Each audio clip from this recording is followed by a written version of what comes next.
자, 오늘 우리가 살펴볼 본문은 사도 바울이 빌립보를 떠나서 데살로니가로 이동하는 장면이 나오는데, 데살로니가는 마게도냐 지역의 수도였습니다. 데살로니가에는 이 마게도냐 지역을 다스리는 이 총독의 관저가 있었고, 교통과 상권이 크게 발달해서 많은 인종이 모여 살던 도시가 바로 데살로니가였습니다. 그 중에는 유대인들의 삶의 중심이 되는 회당이 데살로니가에 있었는데, 데살로니가에 도착한 사도 바울, 어디를 제일 먼저 찾아갔을까요? 2절 보시면 바울이 자기의 관례대로 그들에게로 들어가서 새 안식일에 성경을 가지고 강론했다는 기록이 있습니다. 바울이 자기의 관례대로, 이 말씀이 나오는데 사도 바울이 갖고 있던 전도 원칙을 설명해 주는 말씀입니다. 사도 바울에게 있어 선교 원칙이 자비랑 선교였다면, 전도 원칙은 유대인들에게 먼저 복음을 전하는 일이었습니다. 로마서 1장 16절 보시면 사도 바울은 이렇게 말합니다.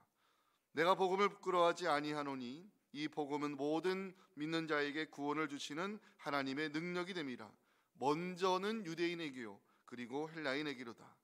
전도 원칙에 따라 사도 바울 먼저 유대인들이 모여있는 회당에 들어가 3주 동안 하나님의 말씀을 전하게 되는데, 사도 바울이 전했던 복음이 3절에 나와 있습니다. 3절 말씀 복음이기 때문에 함께 읽겠습니다. 시작. 뜻을 풀어 그리스도가 해를 받고 죽은 자 가운데서 다시 살아날 것을 증언하고 이르되 내가 너에게 전하는 이 예수가 곧 그리스도라 하니. 사도 바울, 왜 유대인의 회당에 들어가 말씀 전하는 것을 전도 원칙으로 삼았을까요? 유대인의 회당에는 두 부류의 사람들이 모이게 됩니다. 한 종류는 정통 유대인들이고 또 한 부류는 유대교로 개종한 이방인들이 있었습니다. 유대인이나 유대교로 개종한 이방인이나 인종은 달라도 공통 분모가 있었는데 구약에 익숙한 사람들이었습니다. 구약에 익숙한 사람들은 무엇을 뜻할까요? 구약의 선지자들이 예언했던 메시아 사상에 대한 기초 지식을 갖고 있었다는 것입니다. 구약의 선지자들이 예언한 대로 언젠가 하나님께서 우리에게 메시아를 보내실 것이니 맞이할 준비를 해야 한다는 이 메시아 사상을 가지고 이들은 회당에 모여 그리스도의 오심을 기대하는 마음으로 안식일마다 예배를 드리고 있었습니다. 그러니 사도 바울에게 있어 회당은 복음을 전하기에 가장 적합한 장소입니다. 메시아 사상에 대한 기초 지식을 가지고 있는 사람들이기 때문에 너희들이 기다리는 메시아가 바로 우리의 죄를 대신하여 십자가에 달리시고 부활하신 예수 그리스도라는 복음을 전하게 됐을 때, 거기에는 예수를 믿기로 예정된 사람들이 그 복음을 듣고서 구원의 울타리 안으로 들어오는 놀라운 역사가 일어났습니다. 그 장면이 4절입니다. 그 중에 어떤 사람 곧 경건한 헬라인의 큰 무리와 적지 않은 귀부인도 권한을 받고 바울과 전하는 복음을 받아들였습니다.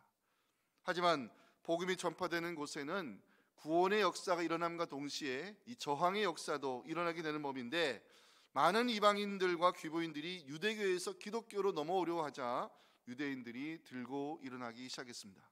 5절입니다.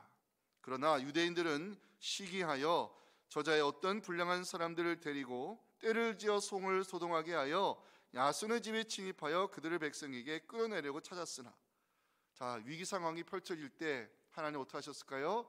귀한 종들을 그냥 두지 않으셨습니다.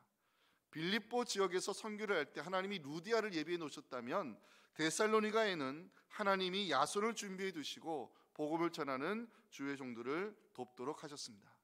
하지만 유대인들의 저항 쉽게 사라지지 않았습니다. 불량한 사람들을 선동해서 사도 바울 일행을 붙잡으려 했던 유대인들, 야손의 집으로 들어가 사도 바울에게 거처를 제공한 야손과 그 형제들을 읍장들 앞으로 끌고 갔습니다. 결과적으로 사도 바울 더 이상 데살로니가에 머물 수 있는 형편이 안 되었고 떠날 수밖에 없게 되는데, 사도 바울은 어쩔 수 없이 이 베레아로 이동하게 됩니다. 자, 그 후에 사도 바울이 떠난 후에 데살로니가에 어떤 변화가 찾아왔을까요? 오늘 약한 데서 온전하여 짐이라, 약한 데서 온전하여 짐이라, 이 말씀을 가지고 함께 은혜 나눌 때 우리 약함을 통하 일하시는 하나님의 능력을 우리 모두 경험할 수 있기를 주님의 이름으로 축원합니다. 첫째 메시지 함께 읽어보겠습니다. 시작. 우리의 약함이 하나님의 능력이 임하는 통로가 된다는 사실입니다. 성령의 인도하심 속에 데살로니가에 도착한 사도 바울은 전도 원칙에 따라 유대인들의 이 사회적 종교적 중심지라 할 수 있는 회당을 제일 먼저 찾아 들어갔고 거기서 하나님의 말씀을 전하는 기회를 갖게 됩니다. 2절 마지막 한번 봐주실까요? 2절 마지막.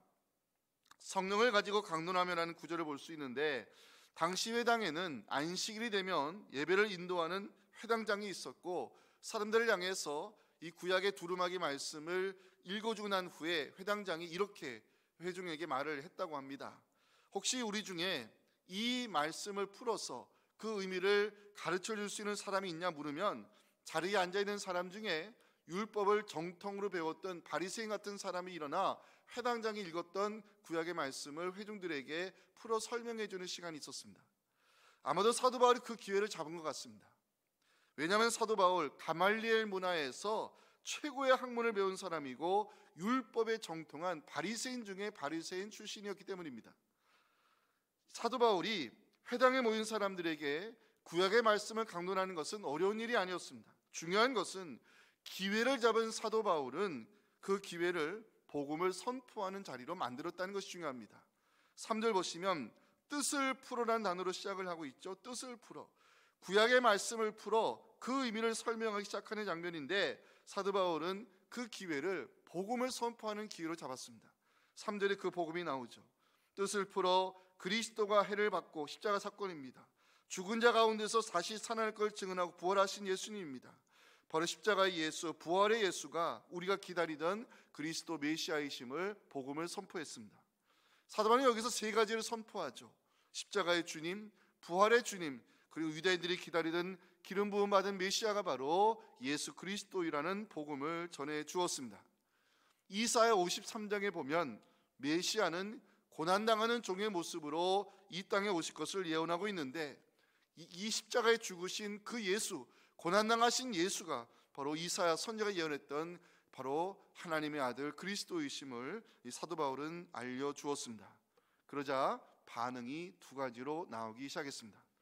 헬라인들과 귀부인들이 말씀에 감화되어 예수 그리스도를 메시아로 인정하기 시작했고, 유대교에서 기독교로 넘어오기 시작했습니다. 그러자 유대인들이 들고 일어납니다.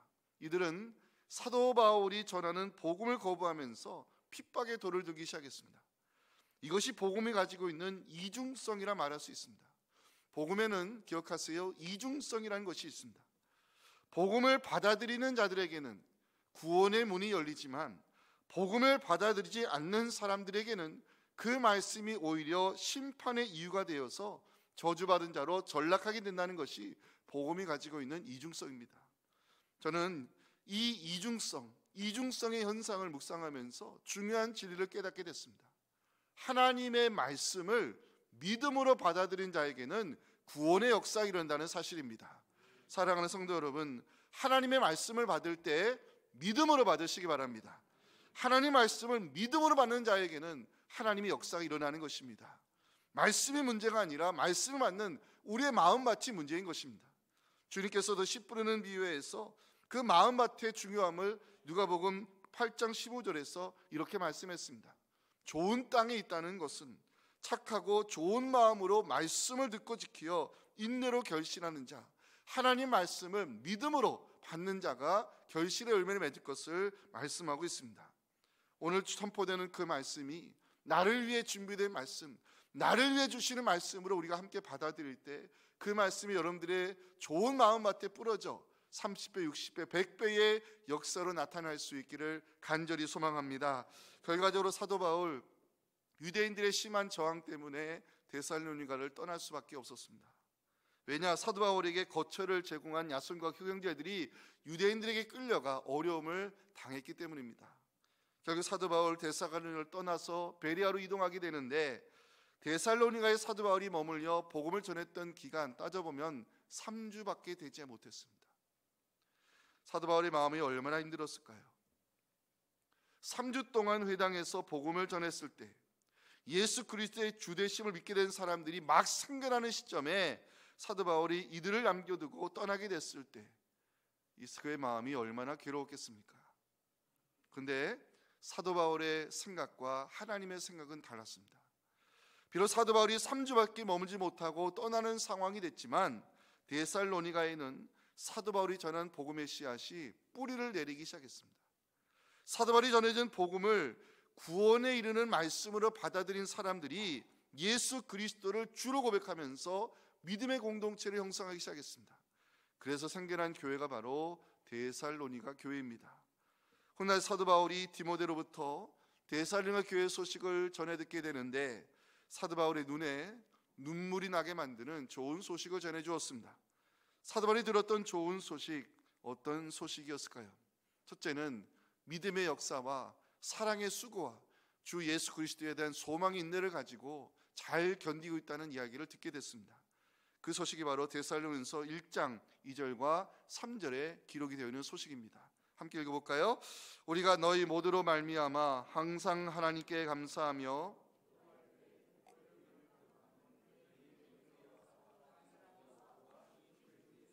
소망의 인내를 우리 하나님 아버지 앞에서 끊임없이 기억하고 있다는 소식을 듣게 됐습니다.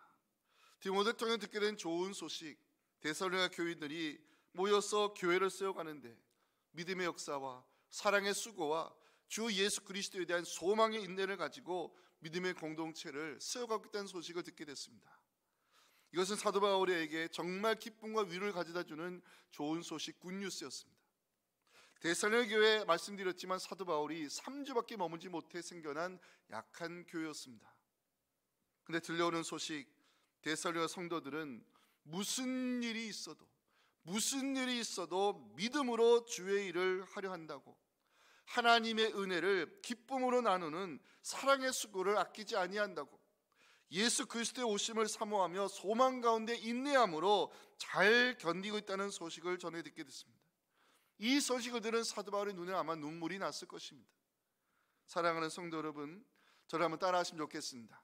믿음의 역사, 사랑의 수고, 소망의 인내, 이 말씀을 여러분 기억하시고 무슨 일을 하시든지 믿음으로 하시기 바랍니다. 무슨 일을 하든지 성령을 의지하시기 바랍니다. 하나님 나라의 일은 믿음으로 하는 것입니다. 믿음으로 우리가 주의 일을 감당하려 할 때 도우시는 성령의 역사가 나타날 줄 믿습니다. 하나님 기회 주실 때 사랑의 수고, 기쁨으로 감당해 주시기 바랍니다. 주님의 몸된 교회를 섬긴다는 것, 거룩한 수고임에 틀림없지만 그 시작은 하나님에 대한 사랑이어야 됩니다. 직분자이기 때문에, 봉사자로 수염을 받았기 때문에 섬기는 것이 아니라 하나님을 사랑하는 마음으로 우리가 섬겨 나갈 때 그 사랑의 수고를 통해서 그리스도의 향기가 퍼져나가게 되는 것입니다. 힘든 세상 살아가는 우리에게는 소망의 인내가 필요합니다. 믿음으로 살려고 하면 사탄 마귀는 우리를 가만히 두지 않습니다. 믿음으로 살려고 하면 사탄은 항상 우리 주변에 시험거리를 깔아놓습니다. 여기에 소망의 인내가 필요합니다. 나를 구원하기 위해서 십자가에서 끝까지 내려오지 않으신 예수 그리스도의 그 인내를 우리가 바라보면서 어떤 일이 있어도 소망의 인내 가운데, 예수를 바라보는 그 소망의 인내 가운데 믿음을 지켜낸 여러분들에게 하나님의 놀라우신 위로와 은총이 함께 하시기를 주님의 이름으로 축원합니다. 사도 바울이 들었던 두 번째 좋은 소식이 있었습니다. 기쁨으로 말씀을 받는다는 이야기였습니다. 데살로니가서 1장 6절에 보면 중요한 말씀이 기록이 되어 있는데요, 함께 읽어볼 필요가 있습니다. 시작. 또 너희는 많은 환난 가운데서 성령의 기쁨으로 말씀을 받아 우리와 주를 본받은 자가 되었으니, 여기 보시면 어느 가운데서 말씀을 기쁨을 받았다고 나옵니까? 환난 가운데서. 이 환난인 단어를 제가 한번 풀어드린 적이 있는데 헬라어로 들립시스라는 단어입니다. 이게 어떤 뜻이냐면, 오늘 포도주를 만들려면 제일 먼저 뭘 만들어야 돼요? 틀을 만들어야 돼요. 틀을 만들고 나서 뭐 합니까? 수확한 포도를 씻어서 거기다 넣습니다. 집어넣습니다. 그리고 농부가 이제 그 안에 들어가 이 포도를 사정없이 밟고 으깰 때 사용하는 단어가 이게 바로 들립시스라는 단어입니다. 데살로니가 교인들이 얼마나 짓밟힘을 당하고 핍박받았는지 짐작할 수 있는 단어가 들립시스, 환난이라는 단어입니다. 하지만 데살로니가 성도들 그 짓밟힘 당하는 환난 가운데서도 하나님의 말씀을 기쁨으로 받았다고 성경을 기록하고 있어요. 이게 중요합니다. 예수 믿는다는 이유 때문에 무시당하고 손해를 보고 삶의 기반을 빼앗기고 짓밟힘을 당하는데도 데살로니가 교인들은 하나님의 말씀을 기쁨으로 받았다는 것입니다. 저게 하나님 말씀을 기쁨으로 받았다는 것을 묵상해 봤습니다. 이게 무슨 의미인지를 알게 됐습니다. 하나님 말씀을 붙들고 견뎠다는 뜻입니다. 어떤 어려움이 와도 말씀을 놓으면 나는 죽는다는 각오로 환난 가운데서도 말씀을 붙들고 살려고 노력했다는 것입니다. 믿음으로 살고자 하는 데살로니가 성도들에게 하나님의 말씀으로 저들을 위로해 주셨고 말씀으로 저들의 믿음을 붙잡아 주셨던 것입니다. 환난 가운데서도 주의 말씀을 붙들고 살아가는 데살로니가 성도들에게 하나님은 세상 사람들이 경험할 수 없는 말씀의 능력을 체험하게 하셨고 말씀이 꿀성으로 달다는 시편의 말씀이 무슨 의미인지 알게 해주셨습니다. 말씀 속에 함께 하시는 하나님의 임재를 느끼게 해주셨고 말씀 속에 세상을 견딜 수 있는 힘과 능력을 더하심으로 말씀을 누리는 자를 승리할 수 있도록 하나님이 지켜주셨습니다. 사랑하는 성도 여러분, 말씀을 붙들고 사는 자를 하나님이 붙들어 주실 줄 믿으시기 바랍니다. 고난의 파도 속에 있을 때, 환난이 닥쳐올 때, 감당하기 어려운 일이 생길 때, 그때 우리가 붙들어야 될 것은 바로 말씀밖에 없습니다. 말씀 붙들고 사는 자 언젠가 이 고백을 하게 될 것입니다. 시편 119편 50절, 제가 정말 좋아하는 말씀인데 말씀을 붙들고 사는 자 이 고백을 반드시 하는 날이 오게 될 걸 믿으시면서 이 말씀 두 번 읽겠습니다. 시작. 이 말씀은 한 번 더 읽습니다. 이 말씀은 나의 고난 중에 위로라. 주의 말씀이 나를 살리셨기 때문이니라. 아멘.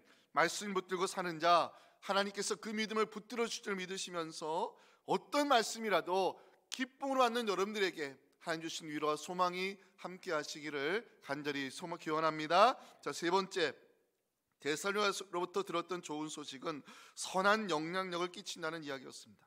데살로니가서 1장 7절에 보면 데살로니가 성도들의 믿음이 어느 정도인가를 알려주는 구절이 있어요.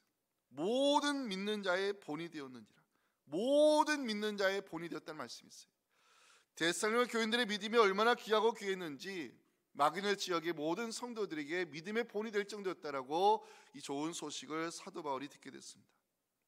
여러분 주변에 혹시 내가 정말 닮아가고 싶은 신앙의 롤 모델이 계십니까?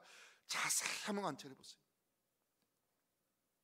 여러분 주변에 이 내가 정말 닮아가고 싶은 신앙의 롤 모델을 가만히 들여다보시면 보이는 것이 있어요. 선한 영향력입니다. 선한 영향력을 끼치는 사람, 그 사람에게서는요 예수님의 성품이 보이고 그리스도의 향기가 보입니다.